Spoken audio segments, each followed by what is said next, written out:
Tuesday, people talking sports. Anthony. Sam. Love your outfit. Thanks, man. You look like you went to a white-collar prison. Very nice. Yeah. Is this the last scene of Wolf of Wall Street? What is that? Did you just get back from a sleepover? Yes, I did. Here, people talking sports. We're desperately in need of a wardrobe department, and we do not have one. Lots going on. Do you hear this story about Shaq? Yeah. Where he blames God for not being able to shoot free throws well enough. Right. I like it. Not enough athletes blame God. Yeah. They're always thanking him. Yeah. We're the people like, thanks a lot, God. I like it. Tim Couch. You know, like people like that. They're just like, he's not all good, right? Yeah. Yeah, you know, it's probably annoying for God too, where he's like, yeah, I gave you a pretty good hand, Shaq. Yeah. You're 7'1", 350, pure muscle. Yeah. You could have worked for maybe, I don't know, an hour a day on free throws instead of Shaq Fu, the video game. Right. Maybe one less rap album. Yeah, maybe don't do blue chips. I don't know. Some ideas. Nick Nolte's like, no, please do it. It's not, you know. But we got a great show coming up. I mean, speaking of the gym, we didn't even touch this. Our very own Liz Gonzalez saw Colin Kaepernick at the gym. I know. Wow. We don't have footage because she did it illegally. She accosted him. But we will hear about it. Also, David Diehl, two-time Super Bowl champion from the Giants, is here. Oh, yeah, man. I love this guy. The Deal. The Deal. What's the deal? With David Diehl. Coming up next on People Talking Sports. And we're here with David Diehl, offensive lineman for the New York Giants, Super Bowl champ twice. Former. Yes. Former. It's like president. You're always. You know what? I mean, once a Giant, always a Giant. But offensive line, I don't think I'm moving anybody at 255 anymore, so I'm good. But yeah, it's great to be here. I know you're a big Giants fan. Oh yeah. I mean, yeah, we had Justin Pugh on. He leveled me. I challenged him. Was it warranted? Did you deserve it? Yeah, I deserved it. Yeah. I challenged him to get through him to sack my head writer, and he laid me out pretty nice. And hi. Do you still keep in touch with these guys, these offensive linemen you played with, O'Hare and all those guys? Yeah, I still see all those guys, O'Hara, Snee, McKenzie, Soybert. We have a group text that we'll sit there and everybody sends out some stuff and we still make fun of each other like we're still in the offensive line room. But this year is really exciting. Obviously, 10-year anniversary of Super Bowl 42. So the Detroit Lions game, the Monday night game, they're going to have a huge thing before the game and at halftime. So it's going to be great to be able to reconnect with the team. That was a pretty epic Super Bowl. Yeah. That must have felt. I mean, I still remember Plaxico's catch. I still remember the Tyree catch. You know. Yeah. I mean, you're blocking Eli on that play. He's running loose. I mean, it's one of the most insane broken plays in football history. It's crazy. You know, they always say block to whistle, and he always says, I'd like to thank my offensive line for blocking absolutely nobody because this play would never happen if I was on the run like this. So Eli has always given us a hard time. But, you know, the funny thing about that play is, as a group, as an offensive line, we had no idea he caught it off of his helmet. We're in a 2-minute drive in the Super Bowl. We're thinking we need to clock the ball. We need to get down the field. And that wasn't even the most important play of that drive. We had a 4th and 1 after that we had to convert to keep it going. Right. So for us to get to that point, people were like, oh, what did you think when it happened? We're like, we didn't know it happened until after Plaxico caught the touchdown pass, because we're on the sidelines. All of a sudden, we're looking at the Jumbotron, and they do this slow motion replay of him catching it.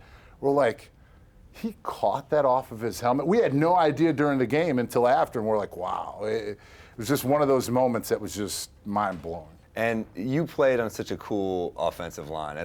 That's to me the most memorable one, at least that I've lived through.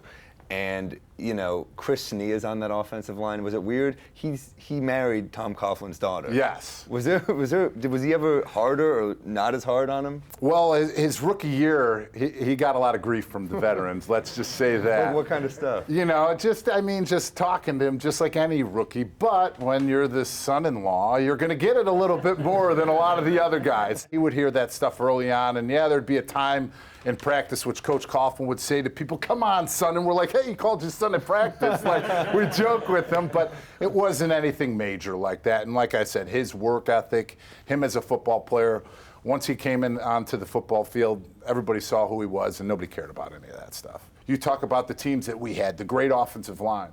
2004, we were called the worst offensive line in the NFL. people forget that stuff because they just think of the Super Bowls. But it took a long time for us to develop that chemistry. But more importantly, to say enough's enough. Our backs are against the wall. If we want to accomplish anything as a team and as a group, it's going to be on the offensive line. So we took ownership, and I think this group is doing that right now. I got to ask you, you have a very close connection to Croatia. Yeah. Yep. And you, are you from, you're not from there, No, you're from my Chicago. my mother was born there, and her side of the family is all from Croatia. My father was born in Germany. That's that side of the family. They both met in Chicago, but all of my family, they're still all out there. I go on vacations, go back and forth. So yeah, I'm very big in the Croatian community back in Chicago here. Obviously, I was a little too big to play soccer as a kid. I was on the sidelines watching those things and playing sports and playing football. But I wasn't a football player until high school. I was a basketball player growing up in the south side of Chicago because we didn't have it. So the ability for me to play all those other sports only made me a better athlete, a more well-rounded athlete. And it helped me become a better football player because playing defense in basketball is just like playing offensive tackle in the NFL. Right. Eli's the hoop. The guy, the defensive end's the offensive player with the basketball. He's trying to drive around you to the hoop. You're taking the same cutoff angles, the same footwork, the same steps, except for you get to punch and be physical. Everybody is saying you need to be specific. You have to pick now. Kid's 10 years old. How does he know what he wants to do when he's older? And I'll have parents come up to me and be like, our son works really hard. We think he's a scholarship kid. I'm like, oh, what year is he in high school? Yeah, he's in 6th grade. I'm like, what are you thinking? Like, you're putting this pressure on a kid in 6th grade? Yeah, there's a great Mr. Show sketch where they kind of spoof hoop dreams. I don't know if you guys have ever seen this, but he's scouting like 3-year-old kids shooting around. Then he starts going up to pregnant women. It's like, does he have a good jump shot? It's unbelievable what they're doing these days. But I mean, that's what we're all doing. We're seeing people sign letters on TV and national letters of intent when they're in high school. And you knew that it would get to this point, but when you're in college, you shouldn't get paid. I have this argument with people. They're like, well, they make so much money. I was drafted by the New York Giants. I had a scholarship. I got my degree in 3.5 years. I got my master's in 5. So here I am, drafted by the New York Giants. I have my degree and my master's, and I'm only $1,800 in debt. What am I complaining about? Why should I get paid when I just got something and an opportunity that people in this world would give their lives for? So the payment to athletes in college should never happen. All right, David, thank you so much for stopping by, and love talking to you today, man. My pleasure, my man. We're back on People Talking Sports. Awesome guest this week. From last week tonight, Emmy-winning award writer Josh Gondelman. Hey, thanks for having me. Bringing some credibility to People Talking Sports. We're the writing staff. We are, you're right. That's kind of rude. You were the writing staff. Yeah, I'm gonna. This is how you tell us? There are gonna be some changes. It's an interesting move, man. Anthony DeVito's here. The best thing to happen to this show since the 2 days I went missing. Anthony DeVito. And, of course, the exotic Stavy Baby, who's dressed like he works on the docks in season 2 The Wire. That's right. I got a real diner owner on his day off vibe going right now.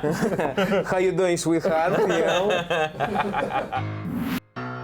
Doc Rivers is no longer allowed to mess up the Clippers roster. He's been removed as the GM, which, by the way, they've had trade offers before. I mean, they had the Carmelo deal on the table last year. Apparently, he wouldn't trade his son, which you can't really trade your son. That's going to make Thanksgiving pretty awkward. Yeah. When it's like, can you pass the stuffing? And he's just like, yeah, do you want the stuffing with 2 second-round draft picks? Because that's what you think I'm worth. Yeah. Well, maybe if you ever passed, it would fit the problem. Yeah. I'm kind of jealous, dude. They're not taking away his money. He signed a $50 million extension. Right. So it's like you get to do half the work and still get paid. If you're like, just come for the Monday and Tuesday shows, you know how happy I'd be if I didn't have to. That is the kind of contract I'm after here at MSG. Just Wednesday nights. I just feel like for Doc specifically, it's like, this is kind of a bad sign. It's like, imagine if you moved in with your girlfriend and she was like, you know what, we should move out. Right. You need to focus on your boyfriend responsibilities, not your roommate responsibilities.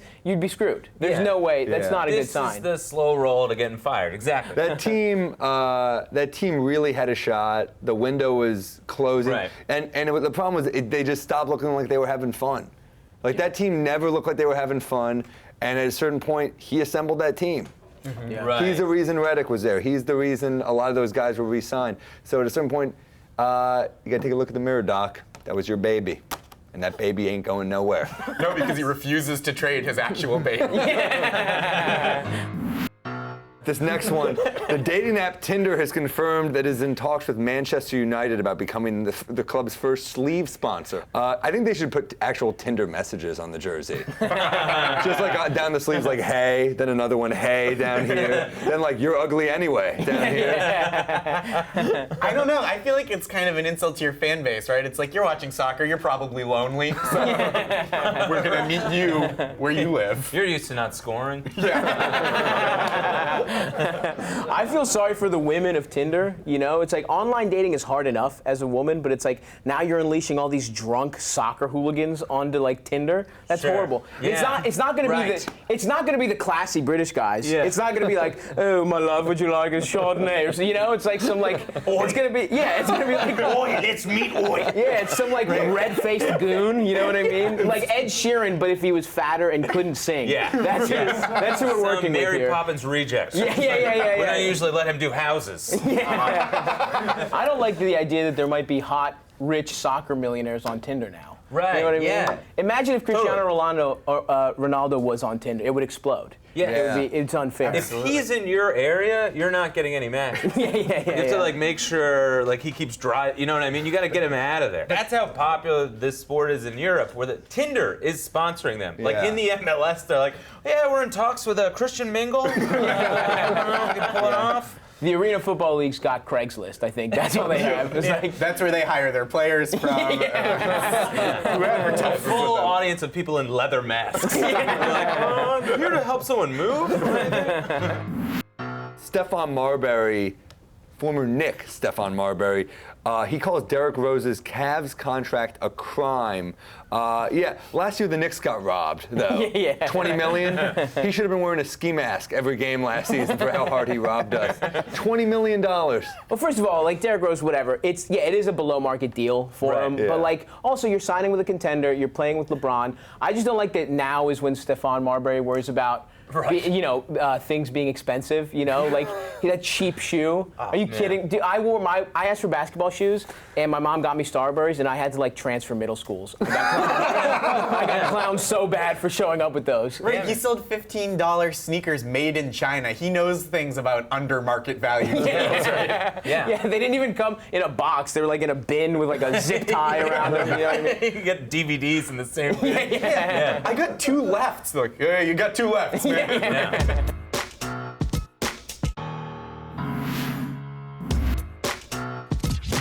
What kind of food would you like to see at the ballpark that is not available at the ballpark currently? I'd like to get some ramen, Japanese ramen. Let's get some ramen in the ballparks, damn it. Oh, easily French fries. Quinoa, hummus, Brussels sprouts. You're a healthy man. Are you eating French fries right now by any chance? Hash browns and just potato itself and chips, anything. I'd like to take a couple just to make sure it's not poisonous. We make tacos at ballparks. Maybe get some nice brick oven pizza going. Let's get some brick ovens on the field. How about that? Something cold like ice cream because it's really hot when you go there in the sun. They've had ice cream there since the 1930s. I don't go to ball games, I'm sorry. That is strange, Rebecca. You're an American, for Pete's sake. I'm from Canada. Well, we'll talk hockey. Croquetas. What the hell is that? That's a sport, I thought. Is that a Spanish dish? It is. From Miami, actually. Giddy up. A lot of pretentious foodies here. People talking sports. What do you guys want to see there? I'd like a nice. What's wrong with a buffalo tender? You know what I mean? Why do we have to mix this up? I don't want quinoa. I don't want a smoothie. Oh, so you happy with the current? I like the current. I don't want thought you were fancy gonna break out food. like a tzatziki sauce. Yeah. I want souvlaki. I'm the ambassador Lamb for on a Greece. spit? Yeah. For my people, sure. We should have a gyro going. They changed it up too much. Like, I remember when sushi first came on the scene, and it was all because of Tsuyoshi Shinjo and the Mets. He was he was a Japanese player, so they were like, let's break out some sushi, and it stuck. I want nothing less than ballpark sushi. That sounds. They can't get hot dogs right. I want to eat like raw tuna. No, absolutely not. Sushi's too much. I like to eat sushi, but I don't like to eat sushi where it's just baking in the sun. Like I don't like the fish that cooks as I hold it. I don't think that's the right way to eat sushi. Like, this didn't start an Alaskan roll. Dwight Howard, everyone loves to trash Dwight Howard. I mean, this guy, Dwight Howard's wearing a May I Suggest the Sausage t-shirt at Hooters. That's a very Hooters brand humor joke. Yeah. Peak Dwight Howard. He's so corny. It would be. It would only be peak Dwight Howard if after he ate, they traded him immediately to Buffalo Wild Wings for a second-round draft pick and some Chipotle lime glaze. Yeah. A bunch of stories came out talking about how all the cooks hated him. But he wouldn't just get traded to Hooters. He'd be like, I really want out of Hooters. And they'd have to put him on the Hooters blog. They've called him server room cancer. He's the guy who did, when Borat came out, he's the guy who did the Borat voice. Oh my God. He still does the Borat voice. How many times do you think he says bazinga in one day? It's off the boards. Every time his friends, like, they're just like, we could have just watched the Family Guy DVD. We need to come over. He's doing all the voices. Just all the voices. Full half-hour I was hoping show. one of us would have a different take. No on way, we're Dwight I got 9 more, man. How much time do you think Dwight spends trying to get recognized public places? Oh my God, yeah. Just going around, just going everywhere. No sunglasses, no hoodie, just trying his hardest. He's wearing his jersey. He's wearing How long do you think basketball in hand? He's just hanging outside the stadium. They're just like, are you Dwight? He's like, oh, yeah, I guess. We got a Boston fan here for this. The Patriots are so confident that they're already sending out 2017 playoff tickets to their fans. This is infuriating. Absolutely. This is infuriating. Although, what is more patriotic than being blindly arrogant? It's too cocky. As a fan, it makes me nervous. Yeah. Like, I feel like Gronk is going to open one of those envelopes full of tickets and just get a season-ending paper cut. No, how did this happen? My hubris. Yeah, no, I don't know. I think it's kind of I do a similar move when I go on dates. I show up and I drop my backpack and 40 condoms fall out. Just let them know, this is kind of what I not only, is this what I have in mind, but I can afford 40 condoms. So, I've got $50. Well, I used to. Now I mostly have it in condom futures. That's what I've invested in. Also, I heard that Bill Belichick already pre-ordered a Super Bowl hoodie with no sleeves. Yeah. Well, he ordered one of last year's and some scissors. I remember, because, so there's so many people, right? Brady and Belichick and Kraft are all friends with Trump, and this is like a Donald Trump move. Like, next they're just gonna be like, we're building a new stadium, and the Baltimore Ravens are gonna pay for it. Oh, man, now that's a writer. Yeah, just take our jobs. That's really good. DeVito, you've had a good run. We're coming up with more People Talking Sports with Liz Gonzalez right after this.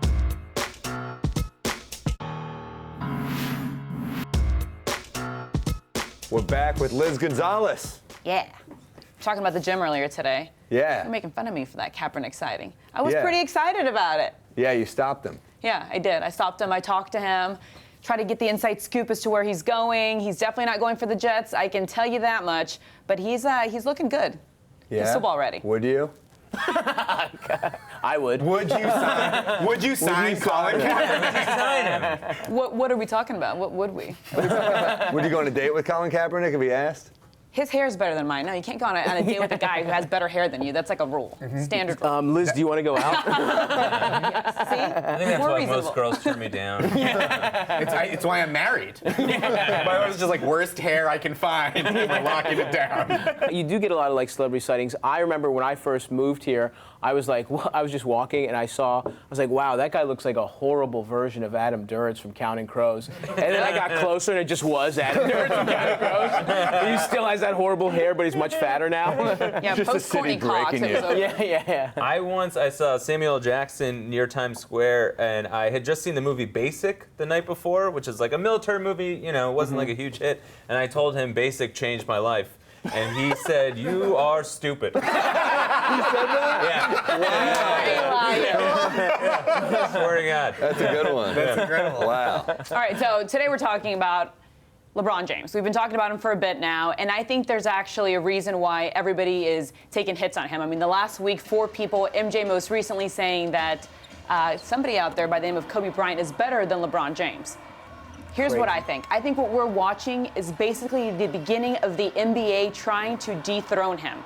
So 15 years ago, when he came into the league, the NBA ratings were down, popularity was down. They really needed him. He came in, did his thing, But now there's a new sheriff in town, and their name is the Golden State Warriors. I think he just has too much power, and the players, the owners alike, are kind of done with him. So how do you tell the guy who brought you back to life, the guy who made you successful and rich, that you love him, but you're not really in love with him anymore? I'm hanging on to LeBron like he's hanging on to his hair. That's what. He's the only NBA player whose hairline has ever been comeback player of the year. That's incredible. Nobody's ever done that before. Forget Russ's triple-double. This is unprecedented. Yeah. He's incredible. And I mean, it's smart for the league, right, to want to grow, to cultivate new stars. And LeBron is like at an age where most players are like, well, I guess I'll start being worse now. But he's like, he doesn't miss games. He's incredible. And plus to build up the Warriors, like if there's no LeBron, if LeBron is denigrated, the Warriors are less impressive. The Warriors built this because Durant knew the only way he was beating LeBron was to go to the Warriors. That's why else wouldn't he stay with Oklahoma? I don't think he wanted to leave. I think he went with them because he knew it was his only shot. That's how good LeBron is. He's still that good. He just doesn't have to kick it into a second gear until the postseason. He knows it. These regular season numbers they're irrelevant. I bet you this year, I'll be interested. Let's make a bet.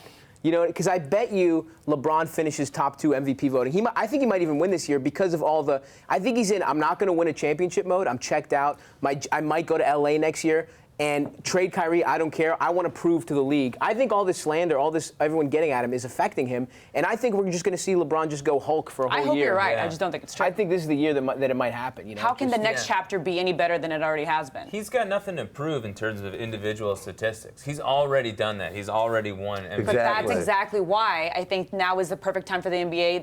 That's why I feel like they're doing it, because he already has hit all the numbers. He already has all these accomplishments. Now they've gotten what they needed from him. And now they're. I like that you're a truther. That there's like a secret NBA meeting, and it's like, take him out, take LeBron out. He's done. Insiders. The Golden State Warriors were an inside job. Adam Silver's a 100%. Lizard person. We got more people talking sports tomorrow night. Another fun episode here today. Thank you to our panel, Josh Gondelman, Thanks. Liz Gonzalez, Stavi Baby, DeVito. People talking sports tomorrow night. Keep watching.